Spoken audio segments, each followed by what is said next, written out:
Olá a todos! Hoje vamos mergulhar a fundo naquilo que foi a campanha de Angola no CAN 2025. Uma autêntica montanha-russa de emoções. É uma história sobre o peso da expectativa, a realidade da alta competição e, claro, o que acontece quando o sonho e a esperança chocam de frente com a realidade. Vamos a isso. E olhem, o tom foi dado logo aqui. Meses antes de o torneio sequer começar, o então selecionador Pedro Gonçalves deixou este aviso muito claro, quase a tentar gerir as expectativas. E estas palavras, de certa forma, ficaram a pairar sobre a equipa. O talento estava lá, claro, mas a realidade do futebol africano de elite, essa, é implacável. E que realidade era essa? Pois bem, o sorteio não podia ter sido menos simpático. Angola calhou naquele que toda a gente, mas mesmo toda a gente, chamou de Grupo da Morte. E já vamos perceber porquê.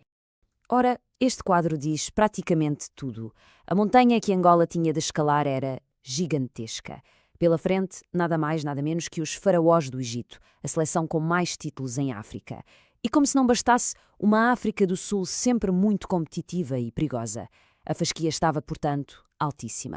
Mas a esperança, claro, existia. E existia muito por causa destes nomes. Era uma seleção de contrastes interessantes. Na defesa, a solidez e a experiência europeia de David Carbo e Clinton Mata.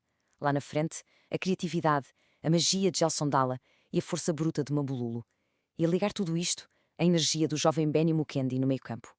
No papel, a receita parecia mesmo muito promissora. E claro, antes de a bola começar a rolar, o país dividia-se. De um lado tínhamos os otimistas, muito embalados por uma fase de qualificação excelente, que até se sonhavam com o primeiro lugar do grupo.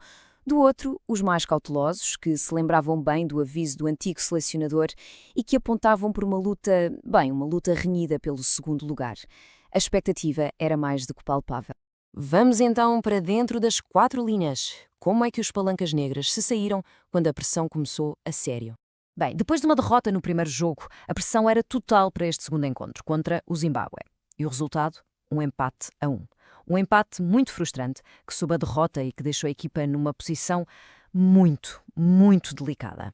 E este gráfico, meus amigos, conta uma história muito frustrante. Reparem nisto. 66% de posse de bola. É um domínio quase total do jogo. Mas esse domínio todo não se refletiu nem em golos, nem na vitória. E a grande questão que se impõe é: porquê? A resposta pode muito bem estar aqui. Não foi só azar. Este empate acabou por expor problemas que já vinham de trás. Uma defesa que se mostrava vulnerável ao contra-ataque e um ataque que, apesar de ter muita bola, não conseguia ser letal. Como dizia esta análise, dominar a posse de bola por si só não chega.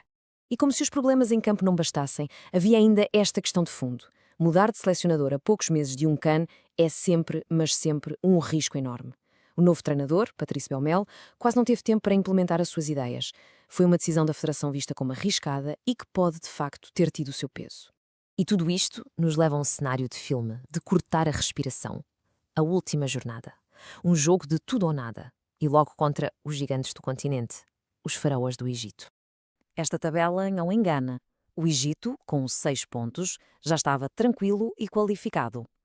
Angola, com apenas 1 ponto, estava completamente de corda ao pescoço. A missão que tinha pela frente parecia quase impossível. E a pergunta que todos os angolanos faziam naquela altura era esta: mas ainda é possível? O que é que era preciso acontecer para que o milagre se tornasse realidade? E a matemática para a qualificação era, complicadíssima. Reparem na ginástica que era preciso fazer. Não bastava uma vitória histórica contra o Egito. Era preciso também esperar por uma combinação muito específica de resultados no outro jogo. Um cenário, convenhamos, altamente improvável. O destino já não estava nas mãos dos palancas negras. E assim chegamos ao momento da verdade, ao rescaldo de uma campanha que foi, no mínimo, intensa. O que é que aconteceu no fim? Será que o esforço heroico foi suficiente? O resultado final contra o poderoso Egito foi este, um empate a 0. Um resultado que, em qualquer outro contexto, seria visto como muito positivo, um resultado de prestígio. Mas naquele dia, naquele jogo, não chegava. Era a vitória que se procurava desesperadamente e ela não apareceu. E a consequência foi esta. Com o apito final, confirmou-se o que todos já temiam. O sonho tinha chegado ao fim. Os palancas negras estavam fora do campo. Um esforço valente, sem dúvida, mas que, no final de contas, não foi suficiente. Então, o que é que fica desta campanha? Fica a imagem de uma viagem que espelha um pouco a identidade desta equipa. Começou com uma promessa enorme, com uma esperança gigante, mostrou momentos de grande qualidade, mas acabou uma vez mais em frustração. E por isso mesmo, fica esta questão a pairar no ar. Devemos olhar para esta participação como um fracasso, como um passo atrás no crescimento da seleção? Ou foi esta a lição dura, a lição dolorosa que esta geração de jogadores talentosos precisava de aprender para finalmente conseguir dar 2 passos em frente? No futebol, como na vida, só o tempo nos poderá dar essa resposta.